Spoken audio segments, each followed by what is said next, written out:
जैसे कि मान के चलिए जो आपका ये व्यापार है, जैसे आपने रियल एस्टेट का बिजनेस ओपन करा, अब आप अदर कंपटीटर्स जो हैं उनसे बेस्ट होने के लिए क्या कर सकते हैं? मतलब मिनिमम इन्वेस्टमेंट आपका 1 करोड़ होना ही चाहिए। 1 करोड़ प्लस। अच्छा, इसके लिए कुछ लाइसेंस वगैरह क्या कागजी? हाँ बिल्कुल, लाइसेंस लेने की जरूरत रहती है। ये 2 जगह से आपको लाइसेंस लेना अनिवार्य है। जो हमारा प्रॉफिट होता है जी रियल एस्टेट का, वो कैसे होता है? दोस्तों नमस्कार, मैं आलोक दिनकर। एक बार फिर से स्वागत है आपका मेरे इस यूट्यूब चैनल आलोक दिनकर मोटिवेशन पर। साथियों, जैसा कि आप लोग जानते हैं कि मैं आप लोगों के लिए पैसे कमाने के नए नए तरीके लेकर आता रहता हूं। और आज का जो मेरा टॉपिक है वो ये है कि रियल एस्टेट का जो बिजनेस होता है उससे आप पैसे कैसे कमा सकते हैं, एज अ फाउंडर और एज अ एसोसिएट, दोनों पर हम बात करेंगे। इसलिए आप लोगों से रिक्वेस्ट है कि आप लोग इस वीडियो को आखिर तक ज़रूर देखिएगा। तो दोस्तों, आज का जो ये रियल एस्टेट का व्यापार है, बिजनेस है, इसको हम किस तरीके से कर सकते हैं एज अ फाउंडर या एज अ एसोसिएट, इन दोनों पर हम लोग बात करेंगे। और और इस बिजनेस के बारे में डिटेल में बात करने वाले हैं हमारे साथ में भैया।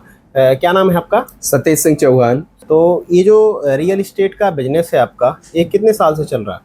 हमारा बिजनेस की अगर बात करें रियल एस्टेट का, तो अपना खुद का बिजनेस है और लखनऊ में लगभग 20 साल से है हम। तो एक बात बताओ, जैसे कि अगर कोई भी इंसान रियल एस्टेट का बिजनेस करना चाहता है या खुद की वो कंपनी शुरू करना चाहता है, तो उसको क्या करना पड़ेगा? खुद की कंपनी चालू करने के लिए पहले तो इन्वेस्टमेंट चाहिए। सबसे मुद्दे की बात आती है कि आपके पास मिनिमम से मिनिमम 1 करोड़ प्लस का अमाउंट होना चाहिए। अच्छा। ये खुद का बिजनेस डालने के लिए फिर आपको एक किराए पे ऑफिस चाहिए होगा, और फिर उसके बाद में सारी चीजें आपको किसान से जमीन मैनेज करनी पड़ेगी। तब आप अपना बिजनेस चालू कर सकते हैं। मतलब मिनिमम इन्वेस्टमेंट आपका 1 करोड़ होना ही चाहिए। 1 करोड़ प्लस। अच्छा, इसके लिए कुछ लाइसेंस वगैरह क्या कागजी? हाँ बिल्कुल, लाइसेंस लेने की जरूरत रहती है। आप अगर रियल एस्टेट का वर्क कंपनी बनाकर करना चाह रहे हैं और एमएलएम के थ्रू करना चाह रहे हैं, मल्टी लेवल मार्केटिंग कंपनी में वर्क करना चाह रहे हैं, आप लोगों को अपने साथ जोड़ के बिजनेस करना चाह रहे हैं, तो आपको सबसे पहले तो आरओसी से लाइसेंस लेना पड़ेगा जी। रजिस्टर्ड आप कंपनी, जिसका मैं आपको हेड ऑफिस भी बता दूं, अपने कानपुर में है। और एमएलए में आप डाल रहे हैं तो इसका एमसीए से भी रजिस्ट्रेशन आपको लेना पड़ेगा। अच्छा। हाँ, मिनिस्ट्री ऑफ कंपनी अथॉरिटी, इसका जो हेड ऑफिस होता है मुंबई होता है आपका। ये 2 जगह से आपको लाइसेंस लेना अनिवार्य रहेगा। तो ये जो आपने बोला एमएलएम मतलब मल्टी लेवल मार्केटिंग? जी, मल्टी लेवल मार्केटिंग। तो आज की डेट में जो भी लखनऊ में रियल एस्टेट की कंपनियां हैं, मैं आपको बता दूं भैया, लगभग ये मान के चलिए कि 95% से ज्यादा लोग एमएलएम के थ्रू ही बिजनेस कर रहे हैं अपना रियल एस्टेट। एक बात, जैसे कि एक चीज और है, अक्सर हम लोगों ने सुना है कि एमएलएम जो स्कीम है या बिजनेस है वो फ्रॉड है। क्या? नहीं, ऐसा कुछ नहीं होता है। एमएलएम के प्रति लोगों की गलत धारणाएं हैं, बल्कि एमएलएम के माध्यम से हम लोगों को रोजगार देते हैं। उन लोगों को रोजगार देते हैं जिनके पास 1 करोड़ प्लस की वो पूंजी नहीं है कि वो अपना खुद का ऑफिस खोल पाएं और खुद किसान से जमीन मैनेज कर पाएं। हम ऐसे लोगों को इसमें पार्टनर बनाते हैं अपने साथ, जिनके पास बिल्कुल पूंजी नहीं है, 0 डाउन पेमेंट से हमारे साथ स्टार्ट कर सकते हैं।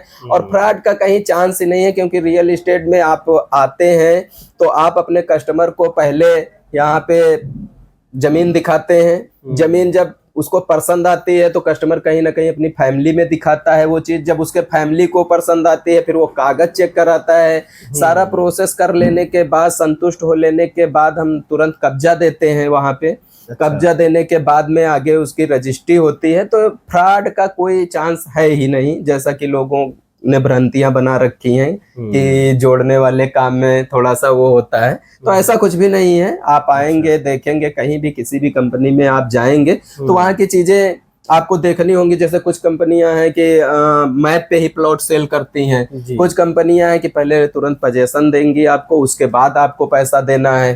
तो ये सब चीजें आपको अपने स्तर से देखनी होती है। अच्छा, एक चीज और है, जैसे कि ये तो रही कि एक बात हम लोगों ने करी इन्वेस्टमेंट को लेकर के कि कम से कम आपके पास में 1 करोड़ का होना ही चाहिए।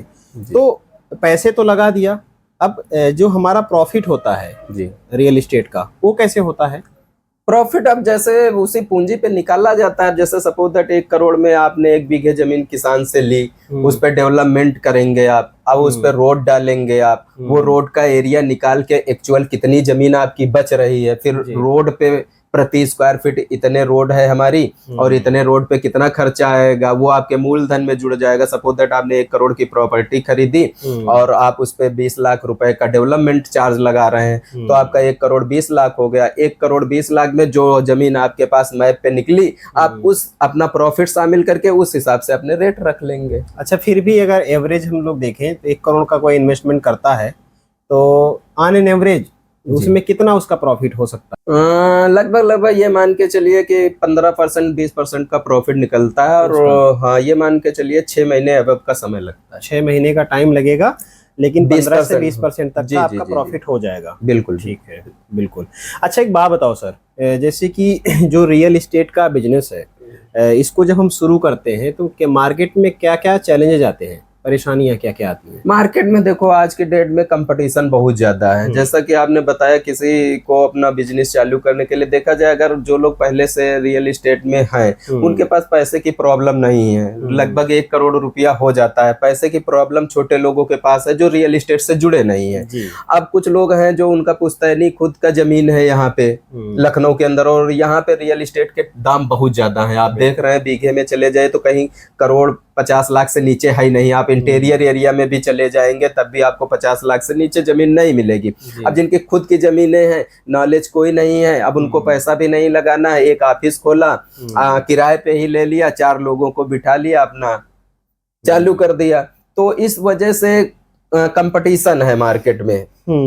कंपटीशन की वजह से जो लोग बिना नॉलेज के इस क्षेत्र में आते हैं, तो कहीं ना कहीं हमारे कस्टमर को भी प्रॉब्लम होती है और उनको भी प्रॉब्लम होती है। महीने 2 महीने 6 महीने ऑफिस चलता है। आप लोग देखते भी होंगे कि रोज नए मार्केट में ऑफिस खुलते हैं और रोज हफ्ते में बंद हो जाते हैं। तो नॉलेज, हाँ, कोई भी बिजनेस आप करिए, बिजनेस करने से पहले नॉलेज लेना बहुत जरूरी है। कंपटीटर से बचना है तो नॉलेज आपको लेना। बिल्कुल बिल्कुल। अच्छा, अगर कंपटीशन है मार्केट में इस बिजनेस में, तो उसको हम कैसे फेस कर सकते हैं? जैसे कि मान के चलिए, जो आपका ये व्यापार है, जैसे आपने रियल एस्टेट का बिजनेस ओपन करा, अब आप अदर कंपटीटर्स जो हैं उनसे बेस्ट होने के लिए क्या कर सकते हैं? बेस्ट होने के लिए देखो, ईमानदारी बहुत जरूरी है। मैं तो ये बोलता हूँ, सबसे पहले आपने अपने एसोसिएट से, अपने कस्टमर से जो भी वादे किए हैं, जितने दिन के लिए किए हैं, उतने दिन के अंदर उनको अपने वादे पूरे करके दीजिए। जैसे कि सपोज दैट आपकी जमीन आपने ली है, आप उसका डेवलप कर रहे हैं, आपने कस्टमर से टोकन अमाउंट ले लिया, बोला कि हम 15 दिन बाद, 2 महीने बाद आपको पोजीशन दे देंगे, तो आप पोजीशन दीजिए। चाहे जैसे आपने किसी एसोसिएट से वादा कर लिया कि ये चीज हम आपको देंगे, तो फिर वो चीज आप दीजिए।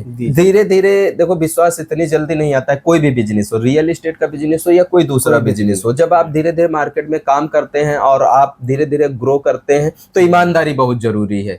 आप ईमानदारी से अपने काम को करते रहेंगे तो धीरे धीरे कहीं किसी न किसी दिन आप जरूर ग्रो करेंगे। बिल्कुल। और आपके कंपटीटर भी कम होंगे जब आप सोशल मीडिया की तरह सोशल मीडिया से या अपना खुद का प्रचार करके जब मार्केट में आते हैं, तो कहीं ना कहीं लोगों की नज़र में रहते हैं कि हाँ भाई, हमने वहाँ पे एक सौदा लिया था, एक सौदा किया था या एक प्लॉट लिया था, हमें जो उन्होंने कहा वो करके दिया। अगर ये ऐसे आपकी संख्या बढ़ती रहती है, 1 से 2, 2 से 4, 4 से 8, 8 से 16, ऐसे संख्या बढ़ती रहेगी, तो नो डाउट आपका बिजनेस बढ़ता रहेगा। अच्छा, ये जो सर हम लोग वीडियो शूट कर रहे हैं, एक चैनल है आलोक दिनकर मोटिवेशन, जी, यूट्यूब चैनल है, उसी पर ये अपलोड होगी, तो आपको कोई प्रॉब्लम तो नहीं है? नहीं, हमें कोई प्रॉब्लम नहीं।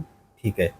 तो हम लोगों का देखिए, दरअसल काम क्या है, जो लोग व्यापारी हैं या चाहे किसी भी तरीके का कारोबार हो, छोटा हो बड़ा हो, उनसे हम बात करते हैं, उनके बिजनेस के बारे में जानकारी इकट्ठा करते हैं और हम चैनल पे डालते हैं ताकि और लोगों को आइडिया मिल पाए। जैसे जो लोग रियल एस्टेट से जुड़ करके पैसा कमाना चाहते हैं, उनको किस तरीके से सहायता मिल सकती है, वो हमारे इस वीडियोस के माध्यम से सीख सकता है। तो हमारा यही काम है।